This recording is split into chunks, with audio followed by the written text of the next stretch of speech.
the only one of its kind in existence. Notice that the engines are a little bit different. These are rotary engines. Anybody know the difference between a rotary and a radial engine? I'll tell you about the difference between a rotary and a radial. Well, I believe this one will. That's correct. Okay, a rotary engine, the entire engine rotates. The reason they did that is because they had a hard time keeping the engines cool.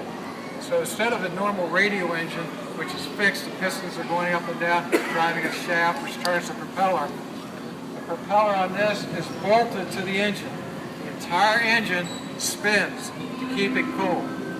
And they would use castor oil to keep the engine lubricated.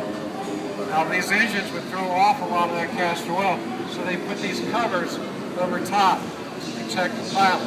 Even still, he would get a lot of that oil. Now, how many of you seen the old pictures of the pilots that are wearing a leather cap? Yeah, and he's got the goggles and the white scarf. Well, he's not wearing that just to look good. I mean, he's got to protect himself from all that castor oil that's coming back.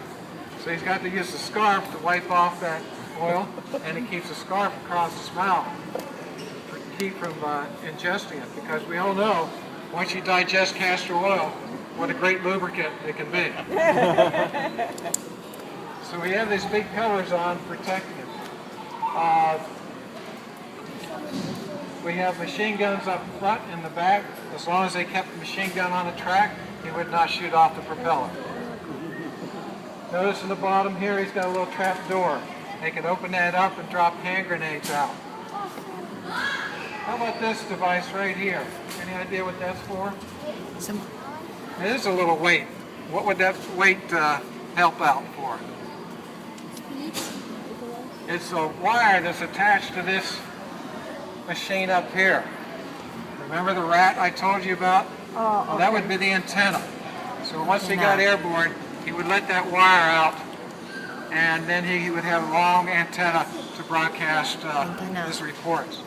Now this airplane normally would have a rat. We don't have it, but it would be mounted right here. Oh, wait, talaga. Now one of these propellers is fake. Anybody know which one's fake? This one's fake. Usually everybody gets it. Very good.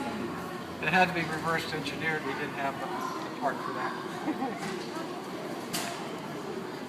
It's not the original. This one, as a matter of fact, has a little crack up the top. It used to reside on the top of a fireplace mantle. Oh, me too. Okay, a lot of this is the original covering. You notice there is some patches where we had to fill in. Notice there's no ailerons in this airplane. Where are the ailerons? How did they control the banking? What's that? Yes, wing warping, twisting the wing. And we're going to get to that next when we go over to the Wright Brothers military flyer. Any questions about the Palmer G4? Okay, let's